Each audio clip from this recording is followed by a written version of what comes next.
Hi అండి అందరికీ welcome to చుమ్ము చేతి వంట. ఈరోజు మనం చేసుకోబోయే రెసిపీ దోసకాయ పప్పు. ఈ దోసకాయ పప్పుకి నేను ఒక గ్లాస్ పప్పు తీసుకున్నాను, కుక్కర్లో పోసేసుకున్నాను. పచ్చిమిర్చి పేస్ట్ చేసుకొని పెట్టుకోవాలండి. నేను కడిగి పెట్టేసి జార్లో వేసి పెట్టాను, మిక్సీ పడతాను. ఒక దోసకాయ చూడండి, పప్పు కడిగి పెట్టుకున్నాను. ఒక 2 times కడిగి పెట్టుకున్నాను. Fresh water పోసుకున్నాను.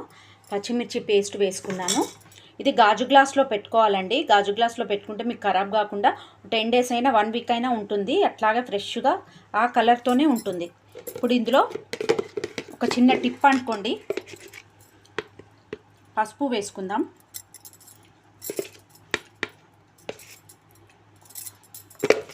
ఒక హాఫ్ స్పూన్ పసుపు, ఒక స్పూన్ ఆయిల్ వేసుకొని మూత పెట్టుకొని ఒక 3 విజిల్స్ పెట్టుకుందాం. ఎండుమిర్చి,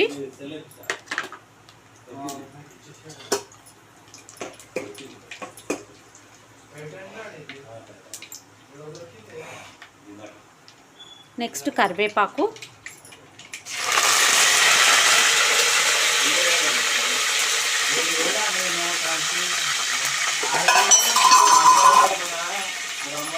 కరివేపాకు వేసిన తర్వాత నెక్స్ట్ దోసకాయలు కలుపుకోవాలి. చూడండి, నూనెలా బాగా మగ్గాలి. ఒక 5 minutes మగ్గాలి.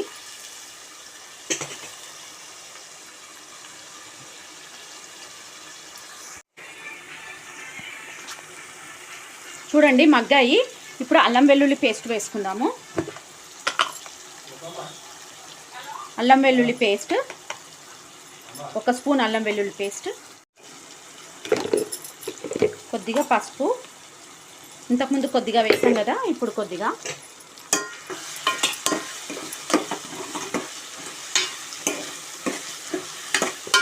ఇలా మగ్గాలి బాగా. ఆవాలు, జీలకర్ర, ఎండుమిర్చి, కరివేపాకు, దోసకాయలు, పసుపు, అల్లం వెల్లిగడ్డ పేస్ట్ వేసుకున్నాము. ఇప్పుడు మనము నెక్స్ట్ వచ్చి పచ్చిమిర్చి పేస్ట్ వేసుకుందాం. దోసకాయ పప్పులు ఎప్పుడైనా పచ్చిమిర్చి వేసుకుంటేనే టేస్ట్ బాగుంటుంది. ఎండిన కారం వేస్తే అసలు బాగుండదు టేస్ట్. 1 స్పూన్ పచ్చిమిర్చి పేస్ట్,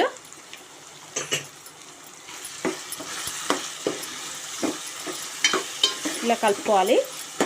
కలుపుకొని వాటర్ వేసుకుందాము. ఒక గ్లాస్ వాటర్ వేసుకుందాము. చూడండి ఎంత కలర్ఫుల్గా ఉందో. ఇప్పుడు కొన్ని వాటర్ వేసుకుందాము, 1 గ్లాస్ వాటర్. ఇంతకుముందుకు జార్ ఉంది కదా, ఆ జార్లో కడిగి పోసుకున్నాను నేను. ఇది బాగా ఉడికించుకోవాలి. దోసకాయలు మొత్తం ఇందులో ఉడకాలి. పప్పు మనం ముందుగా ఉడకబెట్టుకున్నాం కదా, అది తీసుకొని రుబ్బుకోవాలి. చూడండి, నేను పప్పు రుబ్బి పెట్టుకున్నాను. ఇక్కడ దోసకాయలు కూడా ఉడుకుతున్నాయి. ఇప్పుడు పప్పు వేసుకుందాం ఇందులో.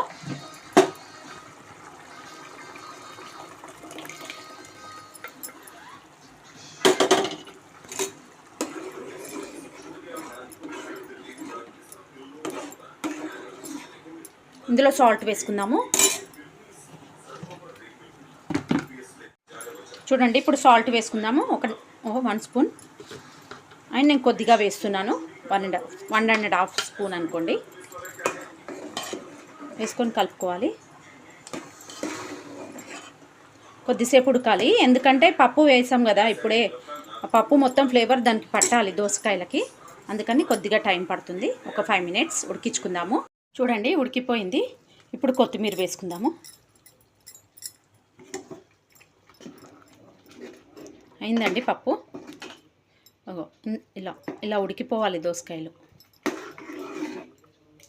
అంతేనండి మన దోసకాయ పప్పు.